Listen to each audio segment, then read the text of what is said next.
Good day mga ka-things we do. Nagpabalik naman tayo sa ating Power Tools Review.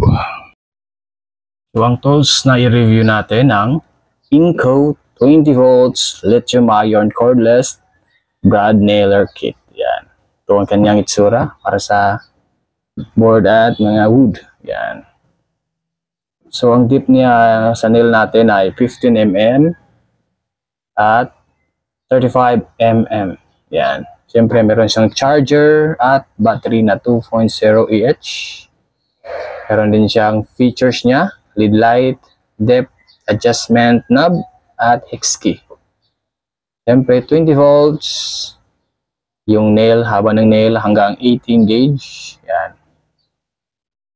At meron siyang, every bala meron siyang 105 pieces. Pero meron siyang free 1,000 pieces na nail.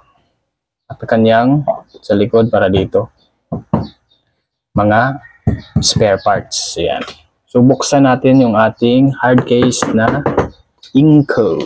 So dito tayo bubukas. Ayan. Ayan. Siyempre hindi mawawala yung ating paboritong manual. So makapal-kapal siya. Maganda na siya. Marami siyang mga guide dito. Yan. So, meron siyang technical data. Yan. Meron siyang model number. Ayan. Motor niya ay 20 volts DC brush. Application nail length 18 gauge. Yan. Marami pa dito. Kayo nang bumasa guys. Yan. So, yan. Siyempre, hindi mawala yung ating charger. Yan. Meron siyang indicator. Ayan. Ayan, yung ating battery. Guys, meron din siyang indicator. Ayan.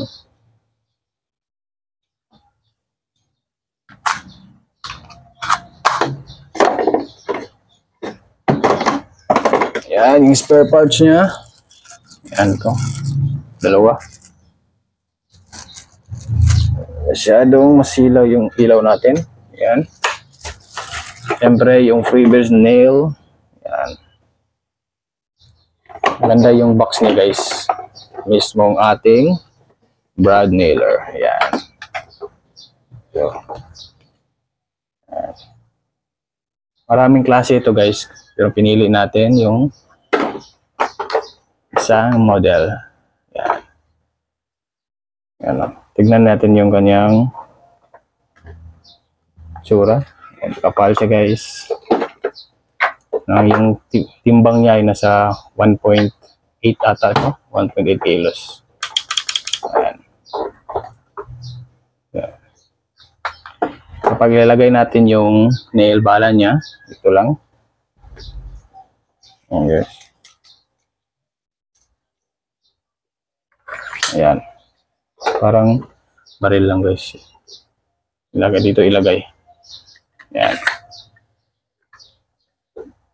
Meron siyang mode ng single mode at 3 mode na 3 nail per second. So, tatlong bala ang titira ng nail. Pag trigger mo, yan, tatlo. At pwede namang isa. Yan. Basic lang. Ito yung adjustment niya sa dip. So, hindi ko na yan papakialaman. Yan lang, wala lang mga ibang button, ibang features, wala. Meron siyang lead light. So, try nating andarin. Yan, lagay natin yung kanyang battery. Yan guys, yung lead light niya. Umiilaw siya, automatic. So, hindi siya under kapag walang bala. So, kapag gagamit na kayo, iwas kayo sa kamay guys. Kasi delikado. So ito, itulak. Kung kabaga ito yung ating, wala pa itong bala, wala itong bala. Ito yung ating wood. Itulak mo siya. Yan. Saka iti-trigger. So hindi siya magti-trigger, walang bala.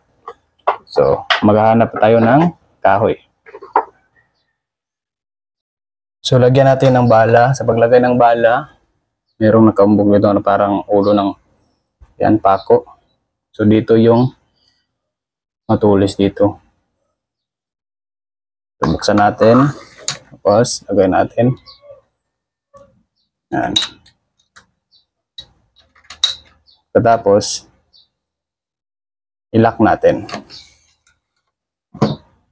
Yan. Hindi ko muna nilagyan ng battery baka ma-trigger. So yan, pagkatapos ilayo natin yung ating dito, pointed niya, ilayo natin para safe tayo. Saka isaksak natin. So iwasan natin yung pwede paghawak natin parang baril. So saka natin hawakan yung trigger kapag may kalaban, no? Yan, ganyan lang kapag tapa. So mas maganda ito kapag nilagyan pa ng safety features na lock. So dito mo tayo sa mode na single mode. So yung kahoy natin ay ito, Gemelina. Yan. Simulan natin. Yan. So para marinig nyo. Yan. So ipe-press muna natin yung dulo. Yan, nakikita nyo ba? Yan. Saka natin pindutin yung trigger.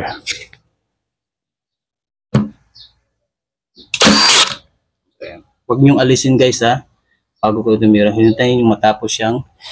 Hintayin na siya matapos tumira yung bala nail niya. Ulit. Press. Ayan. So yung dip niya parang sagad ito. Ayan. Nakikita nyo? So, pwede nyo namang adjustan yan. Yan. So, ito-try natin yung 3 nail per second. So, adjust muna natin. Yan. 3 nail per second. So, yan. Kita nyo guys, lakas guys. So, wala akong available na marine. Kaya yun, mas maganda yun para makita natin yung labas ng nail. Pero dyan na lang muna. So, para sa akin, maganda na to sa karaniwang ginagamit natin na yung corded. Pero sa mga cordless, pwede na to guys, hindi na sa gapal. Sa mga gilid-gilid o sa mga kanto-kanto. Kung nagugustuhan yung pag-review ko, huwag kalimutan mag-like and share and comment. So ilalagay ko na lang ang link description sa baba. Baka mahabol nyo pa yung promo ngayong December. Yan. So, salamat sa panonood. Huwag kalimutan mag-like and share and comment for more videos to come. This is Rometric. Thanks.